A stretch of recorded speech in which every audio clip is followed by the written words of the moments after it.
जब भी बात आती है ओपीएस की, ओल्ड पेंशन स्कीम, तुम लोगों को शायद पता ना हो, ओपीएस का मतलब है old pension scheme. Old pension scheme क्या थी?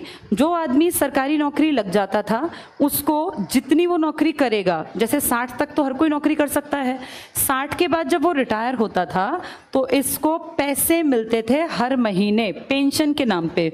और ये पेंशन 1-2 हज़ार नहीं थी, ये पेंशन इतनी थी कि इसकी जिंदगी इज्जत के साथ कट जाती। इसे अपने बहू बेटे के सामने हाथ ना फैलाना पड़ता कि बेटा मेरा चश्मा बनवा दे या डॉक्टर के पास ले चल। एक तो इसको बैठे बिठाए पैसे मिलते, बुढ़ापे में पैसा ज्यादा जरूरी होता है, जवानी में तो सब कमा लेते हैं, लेकिन जब 65 साल 70 साल पकड़ते हैं, शरीर कमजोर होता है, तब पैसा कैसे कमाएं? काम तो कर नहीं सकते। तब बच्चों को बोझ लगते हैं माँ बाप, चाहे माँ बाप ने कितना ही कुछ भी करके खिलाया हो तब बोझ लगने लगते हैं। ये ह्यूमन नेचर है, इसीलिए अपना पैसा होना बहुत जरूरी है। अगर पैसा होगा तो आदमी ठाठ से बैठ के खाएगा। और आदमी जो पेंशन वाले थे ना, इनको सिर्फ पेंशन नहीं, इनको इसके साथ साथ हेल्थ के ऊपर भी सरकार एक श्योरिटी बना के देती थी कि आपको या आपकी वाइफ को, बच्चों को नहीं। बच्चे 21 साल के बाद कवर नहीं होते।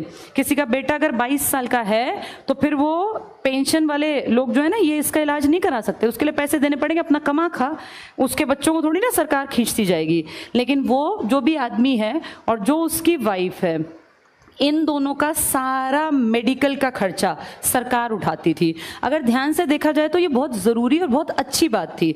देखो, मैं जैसे कुछ लोग कहेंगे कि नहीं इससे देश का नुकसान होगा, ये कहना बहुत आसान है, लेकिन इस पर थोड़ा सा अगर दिमाग लगाया जाए कि सरकार खुद अपनी जबान से कहती है कि जी टोटल हमने जो सरकारी नौकरियां दे रखी हैं वो तो आबादी के 1% के आसपास को हैं। तो 1% के आसपास ही तो लोग मांग रहे होंगे पेंशन, फिर क्या दिक्कत है? 50% तो तुम मानते ही नहीं कि लोग काम करते हैं सरकारी। और अगर मान लो हम कहते हैं, ये इनका कहना है आजकल मंत्रियों का, इन सबका, कि ओल्ड पेंशन स्कीम से देश को बड़ा नुकसान होगा। तुम जो इतने खर्चे करते हो फालतू के, इतने गबन करते हो, इससे नुकसान नहीं होता। और अगर नुकसान होता है तो हमारे एमएलएस को, हमारे एमपीज को, हमारे CM, PM, president of India, vice president of India, इन सबको क्यों मिल रही है पेंशन अब भी? अगर बंद ही की है, ये भी तो आम ही आदमी होंगे ना, ये कोई ऊपर से उतरे हुए कोई भगवान के दूत तो है नहीं, ये भी आम लोगों में से ही हैं। अगर सब आम लोगों की पेंशन दुखी करती है, देश के कंधों पे बोझ ज्यादा डलता है, देश बड़ा कमजोर हो जाता है, देश टिक नहीं पाएगा, तो फिर इनकी पेंशन क्यों दी जा रही है? और आम आदमी की पेंशन कितनी थी? 20,000, 22,000, 25,000, जिसमें जीवन कटता है, कोई महल नहीं खड़े होते पेंशन के पैसों से। इनकी पेंशन अगर तुम सुन लोगे तुम्हें चक्कर आ जाएगा, क्योंकि इनके लिए पता है क्या कर रखा है? आम आदमी जिंदगी भर काम करे, 40 साल, अगर 20 में नौकरी लगा 40 साल, तो पूरी जिंदगी की एक पेंशन। और इनको एक दिन अगर कोई एमएलए बन गया तो पूरी जिंदगी की पेंशन एक दिन की। अगर वो दोबारा बन गया इलेक्शन जीत के तो 2 बार की पेंशन। अगर वो 5 बार बन गया एमएलए तो 5 बार एमएलए की पेंशन।